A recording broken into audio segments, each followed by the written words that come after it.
नमस्कार मित्रों, मेरा नाम शुभम बेहुनिया। मैं जबलपुर मध्य प्रदेश में रहता हूँ। दोस्तों, आज मैं आपको एक सम्मोहन का काजल बनाने के विधि के बारे में बताऊंगा। दोस्तों, इस सम्मोहन की विधि काले जादू से संबंधित है, सिफली इल्म से संबंधित है और इसमें जो लगने वाली सामग्रियां हैं वो आसानी से सुलभ नहीं हो पाती हैं। हाँ, लेकिन अगर कभी इत्तेफाक किस्मत अच्छी रही तो सामान ये हमें मिल भी जाते हैं।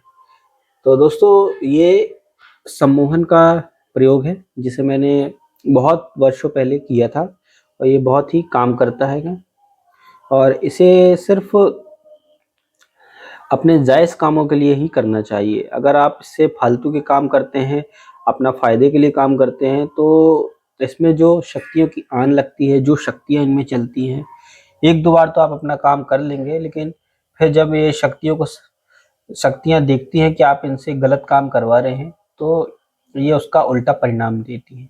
तो दोस्तों, चलिए इस प्रयोग के बारे में मैं आपको बताता हूँ। एक बात और दोस्तों, कभी भी अपने फ़ायदे के लिए किसी भी जानवर को हानि नहीं पहुँचाना चाहिए, चाहे तंत्र मंत्र के लिए हो, चाहे किसी भी कार्य के लिए। किसी भी जानवर को कभी भी अपने फ़ायदे के लिए हानि नहीं पहुँचानी चाहिए। दोस्तों, और तंत्र में ज़्यादातर जो भी पशु पक्षियों के सामान लगते हैं, जो भी उनके शरीर के अंग लगते हैं, वो बहुत ही दुर्लभ होते हैं अब के समय में मिलना। पहले के समय में सुलभ थे, लेकिन अब मिलना मुश्किल होता है।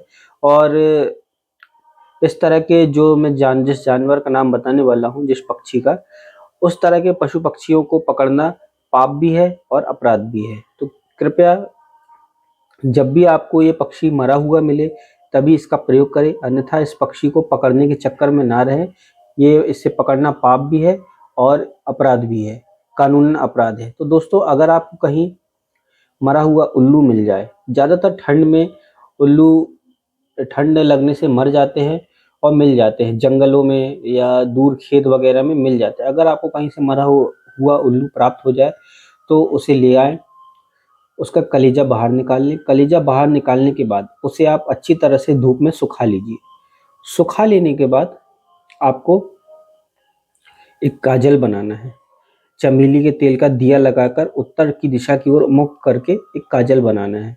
दोस्तों, एक बात का विशेष ध्यान रखना कि चमेली का तेल बहुत ही जल्दी जलता है, तो उसमें आप दूसरा तेल भी मिक्स करके जला सकते हैं। बस ध्यान रखना, सरसों का तेल नहीं लगाना। सरसों का तेल के बिना दूसरे और भी तेल आते हैं, चमेली के तेल के साथ मिक्स करके उसका दिया जलाना। आप चाहें तो कलेजे को उस दिए में ही डाल करके जला दें और काजल बना लें। और अगर आपको ये करने में थोड़ा-सा मुश्किल लगता है तो आप पहले काजल बना लें।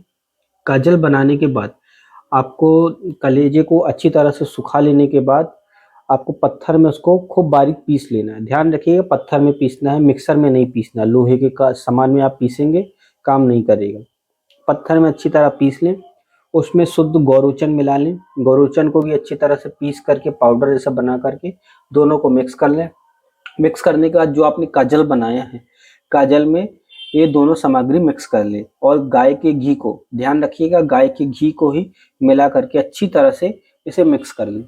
दोस्तों, एक सबसे ज़रूरी बात, जब आप काजल बनाएंगे जब आप काजल बनाएंगे तो काजल बनाते समय आपको एक मंत्र का जाप करना है।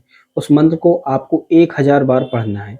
जब आपका 1000 बार मंत्र जब पूरा हो जाए तब तक आपका दिया जलते रहना चाहिए। तो आप तेल वगैरह एक्स्ट्रा लेकर बैठिए ताकि जैसे ही वो थोड़ा-सा शांत होने को आए तो उसमें और तेल बढ़ा दिया जाए। तो इस तरह से आप काजल को बना लेंगे। तो काजल बन बन जाने के बाद दोनों समाग आप उसमें ऐड कर लो, मिला लो, अच्छी तरह से मिक्स कर लो। मिक्स कर लेने के बाद अच्छा, एक चीज़ और, जब आप मिक्स करेंगे अपनी इस उँगली से तो आपको उस मंत्र को भी पढ़ते रहना है। मंत्र मुँह में जाप करते रहना है और अच्छी तरह से इस तरह से मिक्स करना है।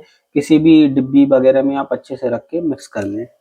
इसके बाद जब आप इसका प्रयोग करेंगे तो आपको दोनों आँखों में इस काजल को लगा लेना है। लगाने के बाद आप जिसे भी देखेंगे, चाहे आपका जान-पहचान का हो या ना हो, वो आपकी तरफ देखेगा, आपसे बात करने के लिए उत्सुक हो जाएगा।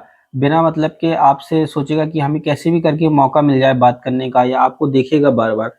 और आप यदि किसी एक विशेष व्यक्ति के लिए भी अगर ये करते हैं तो आपको उसकी आंखों को देखते हुए इस मंत्र को 3 बार पढ़ना है।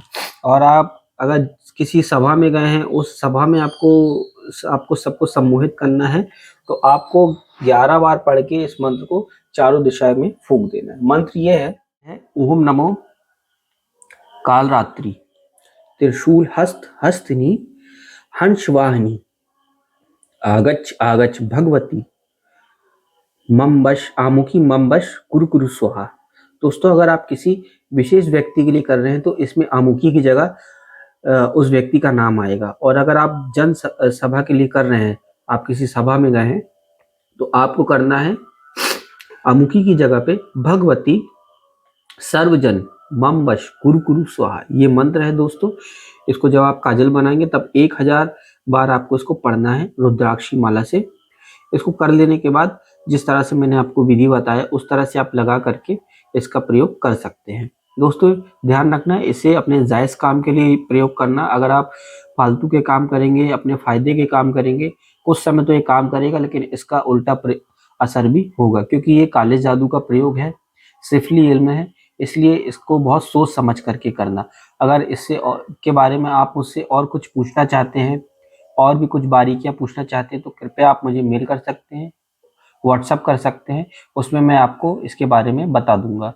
दोस्तों, अगर आपको मेरा ये वीडियो अच्छा लगा तो मेरे चैनल को लाइक शेयर और सब्सक्राइब करिए। मिलते हैं मेरे अगले वीडियो में, तब तक के लिए नमस्कार।